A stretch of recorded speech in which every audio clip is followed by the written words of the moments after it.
ఆంధ్రుల ఆరాధ్య దైవం తెలుగుదేశం పార్టీ వ్యవస్థాపక అధ్యక్షులు విశ్వవిఖ్యాత నట సార్వభౌములు శ్రీ నందమూరి తారక రామారావు గారి యొక్క 29వ వర్ధంతి కార్యక్రమాన్ని తెలుగుదేశం పార్టీ జాతీయ కార్యాలయంలో జరుపుకొని ఇప్పుడే మనందరం ఎన్టీ రామారావు గారికి ఘనమైనటువంటి నివాళులు అర్పించి ఇక్కడ మనం సమావేశమయ్యాం.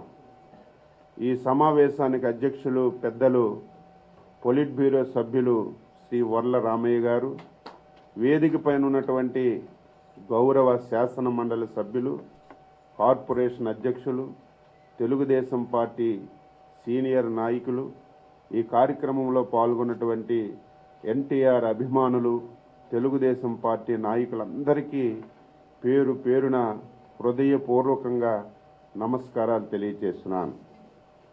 ఇప్పుడే చెప్పాను, ఎన్టీఆర్ గారు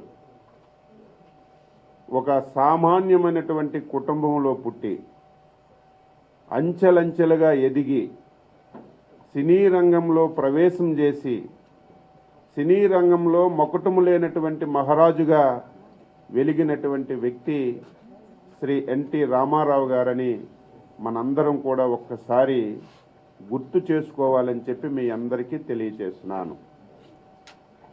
35 సంవత్సరాలు తెలుగు జాతి సినీ రంగంలో ఒక మకుటము లేనటువంటి మహారాజుగా నన్ను ఆదరించారు. అటువంటి జాతి ఢిల్లీ నడి వీధుల్లో అవమానం పడుతుంది. తెలుగు జాతి భవిష్యత్తు అంధకారమవుతుంది.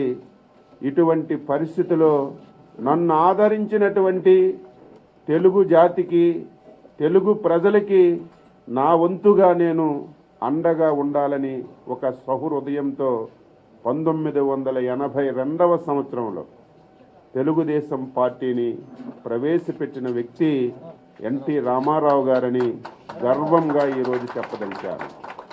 ఆ రోజుకి రాజకీయ పరిస్థితులు దేశంలో, రాష్ట్రంలో 35 సంవత్సరాలు కాంగ్రెస్ పార్టీ ఏకచక్రాధిపత్యంగా ఏలినటువంటి పరిస్థితి.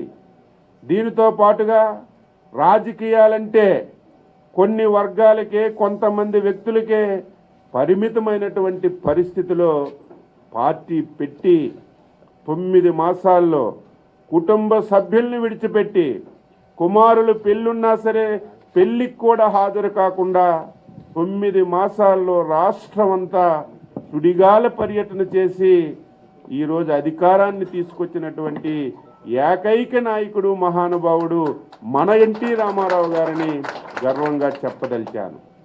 పార్టీ పెట్టడమే కాదు, ఆ రోజు పార్టీ పెట్టిన తర్వాత